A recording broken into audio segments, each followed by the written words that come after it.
নির্বাচন সামনে রেখে সরগরম দেশের রাজনৈতিক অঙ্গন, বিশেষ করে জুলাই সনদ বাস্তবায়ন, পিআর পদ্ধতিতে নির্বাচন সহ ৮ দল নিয়ে রাজপথে সরব রয়েছে রাজনৈতিক দলগুলো। এবার দাবি আদায়ে সমমনা দলগুলো নিয়ে নতুন কর্মসূচি ঘোষণা করেছে জামায়াত।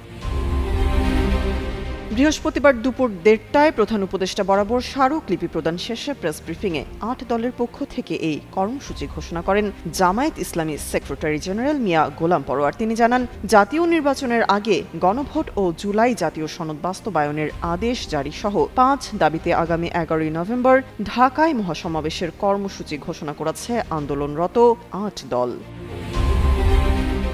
তিনি আরও বলেন, জামায়াত ৮ দলের শীর্ষ নেতারা উপদেষ্টা আদিলুর রহমানের সঙ্গে আলোচনা করেছে। স্মারকলিপি পড়ে শুনিয়েছেন। শিল্প উপদেষ্টা তাদের দাবির সঙ্গে দ্বিমত পোষণ করেননি, বরং প্রধান উপদেষ্টার সঙ্গে ৫ দফা দাবি নিয়ে আলোচনা করবেন বলে জানিয়েছেন বলেও জানান মিয়া গোলাম পরোয়ার। এদিকে হুঁশিয়ারি দিয়ে জামায়াতের সেক্রেটারি জেনারেল বলেন, নভেম্বরের ১১ তারিখ ঢাকায় লাখো জনতার উপস্থিতির আগে জামায়াতের ৫ দফা দাবির প্রতি সম্মান প্রদর্শন করে সরকারকে দ্রুত সিদ্ধান্ত নিতে হবে, নতুবা ঢাকার অবস্থা ভিন্ন হবে বলেও হুঁশিয়ারি দেন জামায়াতের এই নেতা। এর আগে সমাবেশে দেওয়া বক্তব্যে ইসলামী আন্দোলনের যুগ্ম মহাসচিব ও মুখপাত্র মাওলানা গাজী আতাউর রহমান বলেন, সরকার তাদের রাস্তায় নামতে বাধ্য করেছে।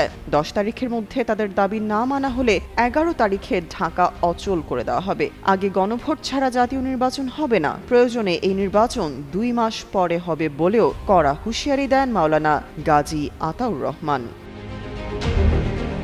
তামান্না তাবাসসুম শ্রেয়া, যুগান্তর নিউজ।